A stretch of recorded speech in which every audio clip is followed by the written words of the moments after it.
there it is, the Jordan 13 Flint. And if you're wondering why I've got a smile on my face, let's take it back to 2010. The very first Jordan sneaker I ever owned. Yeah, bought it in 2010. This is the actual pair. Worn like you cannot believe. I have worn this everywhere. I've looked after it, tried my very best. I've whitened the sole a few times.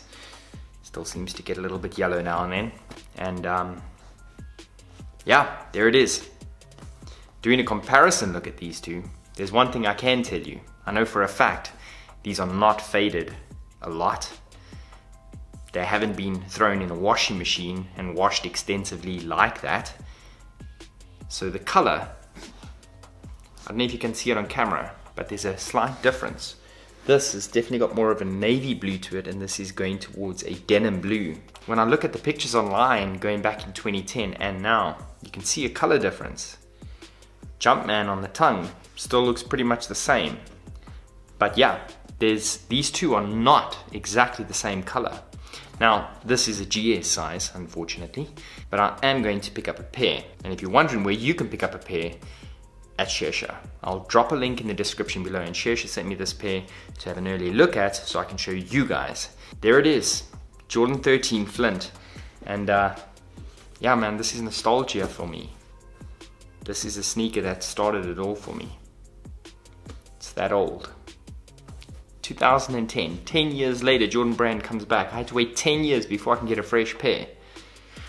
That's cruelty, man. So everything stayed the same, and I'm gonna run you through it. Starting at the sole, you've got that Jordan 13 Panther paw footprint with the white, the gray, the black, the carbon fiber, and that little see-through Jumpman that's notorious on the Jordan 13.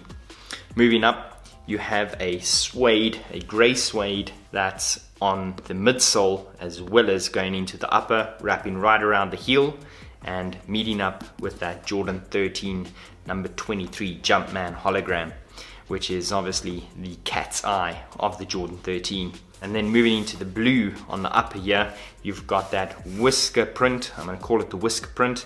As I mentioned in one of my other Jordan 13 videos, the entire sneaker was designed by Tinker Hatfield based on how Michael Jordan played. He saw him as the Panther, and ironically his nickname was Black Cat on court.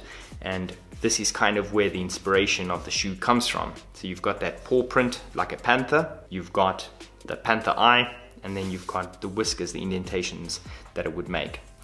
So moving up, you've got a nice white soft leather straight up into the tongue with that blue Jumpman, white laces. Obviously you don't get a spare set of laces with no Jordan 13. Looking at the leather, I've heard some people say that the leather is not so great, and to be quite honest, as this one has aged a bit and obviously gotten a bit more supple, this seems to be exactly the same. It's a very good quality leather that's going to wear very nice. I don't really think Jordan brand skimped on this. I've heard people say it's a bit squeaky. You can go back to 2010. This bad boy is just as squeaky. Most Jordan 13s with pure leather are. And then going into your sock liner, it's that same blue that you get on the sides. And that is the Jordan 13 Flint. I hope you guys enjoyed it. Doing this video for me and unboxing this for the very first time and seeing it again, knowing that it was coming out this year. When I saw it from last year, I knew it was the one sneaker that I had to have. It's not about the hype, it's not about anything else. It's about that nostalgia. And everybody, every sneaker collector on the planet has that one sneaker that means something to them. And this is that one sneaker. So that's it. Thanks for watching. Please smash that like button. Make sure you subscribed, because there's going to be a ton more sneaker content coming out, and obviously everything else YouTube in between that we do. So wherever you are in the world, have a good day, good evening, good night. Goodbye.